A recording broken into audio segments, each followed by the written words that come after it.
Multirole combat aircraft এবং attack helicopter সহ অন্যান্য প্রয়োজনীয় সরঞ্জামাদি দ্রুত অন্তর্ভুক্তির জন্য আমাদের জোরদার প্রচেষ্টা অব্যাহত রয়েছে। আঞ্চলিক ও বিদেশি হুমকি থেকে বাংলাদেশের আকাশসীমা রক্ষায় বিমান বাহিনী সাজছে যুদ্ধের সাজে।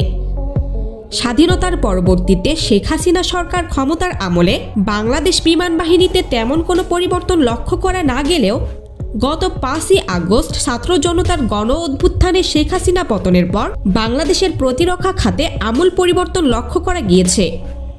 একের পর এক অত্যাধুনিক সামরিক অস্ত্রে সজ্জিত হচ্ছে বাংলাদেশের প্রতিরক্ষা ব্যবস্থা। প্রাক্তন প্রধানমন্ত্রী শেখ হাসিনা সরকার ও ভারতের সুসম্পর্কের জের ধরেই গত 2 দশকে বাংলাদেশের সামরিক সক্ষমতাকে দমিয়ে রাখা হয়েছিল। ভারতকে খুশি করতেই বাংলাদেশের সামরিক খাতকে শক্তিশালী করতে তেমন কোনো পদক্ষেপ নেয়নি বাংলাদেশ। এক কথায় নিজেদের মর্জি মতো বাংলাদেশের ওপর তাদের আধিপত্য বিস্তার ও মতামত চাপিয়ে দিয়েছে ভারত। ভারত কোনোভাবেই চায়নি বাংলাদেশ সামরিকভাবে শক্তিশালী হোক, তাই ভারতকে খুশি করতেই বাংলাদেশের সামরিক সক্ষমতাকে এক প্রকার দমিয়ে রাখা হয়েছিল। তাই শেখ হাসিনা পতনের পর বাংলাদেশের সামরিক খাতে এমন পরিবর্তন কোনোভাবেই হজম করতে পারছে না ভারত। তাই বাংলাদেশকে অস্থিতিশীল করার জন্য একের পর এক চক্রান্ত করে যাচ্ছে ভারত। এমনকি বাংলাদেশকে দখল করার মতো একের পর এক দুঃস্বপ্নও দেখে যাচ্ছে তারা। কথায় আছে, পাগলের সুখ মনে মনে। 30 লক্ষ শহীদের বিনিময়ে যে দেশের ইতিহাস রচিত, সেই দেশ দখল করা এত সহজ না। তবে তাদের এসব একের পর এক উদ্ভট কর্মকাণ্ডের কারণে যেন বাংলাদেশের অভ্যন্তরে অস্থিরতা না বাড়ে এবং ভারতের সকল ভণ্ডামির কড়াইগণ্ডায় জবাব দিতে নতুন রূপে প্রকাশ ঘটেছে বাংলাদেশ সামরিক বাহিনীর। অন্যান্য সামরিক সরঞ্জামের পাশাপাশি এবার বাড়তি নজর দেওয়া হয়েছে বাংলাদেশের আকাশ প্রতিরক্ষায়। বিমান বাহিনী প্রধান জানিয়েছেন যে কোনো হুমকি ঠেকাতে প্রস্তুত তারা। বিমান বাহিনীর সক্ষমতা আরও বৃদ্ধি অর্থাৎ নতুন আধুনিক যুদ্ধবিমান সংগ্রহের ইঙ্গিত দিয়েছেন তিনি। এরই মধ্যে বিভিন্ন মাধ্যমে বেশ কয়েকটি যুদ্ধবিমানের নাম শোনা যাচ্ছে, যা বাংলাদেশ বিমান বাহিনী ক্রয় করতে পারে। আর এই তালিকায় উঠে এসেছে আকাশে দাপট দেখানো চীনা যুদ্ধবিমান জে-10সির নাম।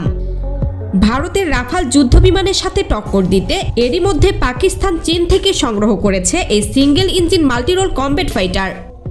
এবার বাংলার আকাশ পাহারা দিতেও দেখা যেতে পারে এই বিমানকে। যুদ্ধবিমানটি হাতে এলে বাংলাদেশও পাল্লা দিতে পারে ভারতের রাফালের সাথে। আঞ্চলিক ও প্রতিবেশী দেশগুলোর তুলনায় আকাশ প্রতিরক্ষা সক্ষমতায় অনেকটাই পিছিয়ে রয়েছে বাংলাদেশ। চীন, যুক্তরাষ্ট্র ও রাশিয়ার বিমান বাংলাদেশের হাতে থাকলেও সেগুলো বেশ পুরনো প্রযুক্তির। তবে সাম্প্রতিক সময়ে ভূরাজনৈতিক উত্তেজনা বিবেচনা এবং নিজেদের শক্তি বাড়াতে তৎপর হয়ে উঠেছে বাংলাদেশ।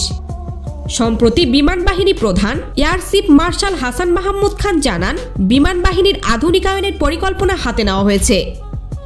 বিমান বাহিনীর সক্ষমতা বাড়াতে অ্যাটাক ড্রোন ও হেলিকপ্টার কেনার পরিকল্পনা বাস্তবায়ন করা হচ্ছে।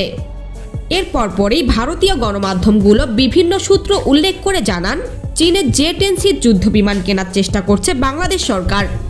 প্রথম দফায় বিমান বাহিনীর জন্য 16টি জে-10সি যুদ্ধবিমান কেনা হতে পারে। চীনের তৈরি জে-10সি চতুর্থ প্রজন্মের যুদ্ধবিমান। এয়ার টু এয়ার এবং এয়ার টু গ্রাউন্ড মিশনের মতো বহুমুখী কাজে ব্যবহার করা যাবে এই যুদ্ধবিমানকে। বিমানটিতে রয়েছে অ্যাডভান্স অ্যাকশন প্রযুক্তি এবং রাডার সিস্টেম। জে-10সি আক্রমণের জন্য আধুনিক অস্ত্র বহনেও সক্ষম। পাকিস্তান ও চীনের যৌথভাবে তৈরি জে-17 যুদ্ধবিমানের তুলনায় এটি বহুগুণ শক্তিশালী। চীনের কাছ থেকে এই যুদ্ধবিমান কিনলে ভারতের রাফালের সাথে পাল্লা দিতে পারবে বাংলাদেশ। রাফালের 15.27 মিটারের তুলনায় জে-10সি 16 মিটারের বেশি লম্বা। রাফালের প্রায় 10,000 কেজির তুলনায় 8,500 কেজি জে-10সি ওজনেও বেশ হালকা। তবে ওজন বহন ও উচ্চতায় উড়ার ক্ষমতায় রাফালকে টক্কর দিলেও গতিতে বহুগুণ এগিয়ে জে-10সি। রাফাল যেখানে প্রতি ঘন্টায় সর্বোচ্চ 1900 কিলোমিটার দূরত্ব পাড়ি দেয়, সেখানে জে-10সি বিমান উড়ে যেতে পারে প্রায় 2500 কিলোমিটার। ভারতীয় গণমাধ্যমগুলো এরই মধ্যে বাংলাদেশের জে-10সি কেনার খবর ফলাও করে প্রচার করছে। বাংলাদেশের এমন অগ্রগতি দেশটির জন্য দুশ্চিন্তার কারণও বলে জানিয়েছেন তারা।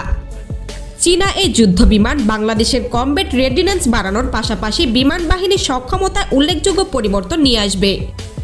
এছাড়াও আঞ্চলিক সুরক্ষায় আকাশ সক্ষমতা বৃদ্ধি বাংলাদেশকে গুরুত্বপূর্ণ অংশীদারেও পরিণত করবে।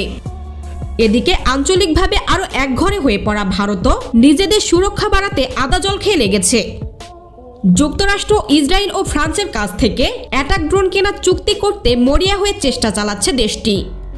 তাই ভারত সহ সকল প্রকার অপশক্তিকে প্রতিহত করতে বাংলাদেশ বিমান বাহিনী সহ সকল বাহিনীর সক্ষমতা বাড়ানোর বিকল্প নেই।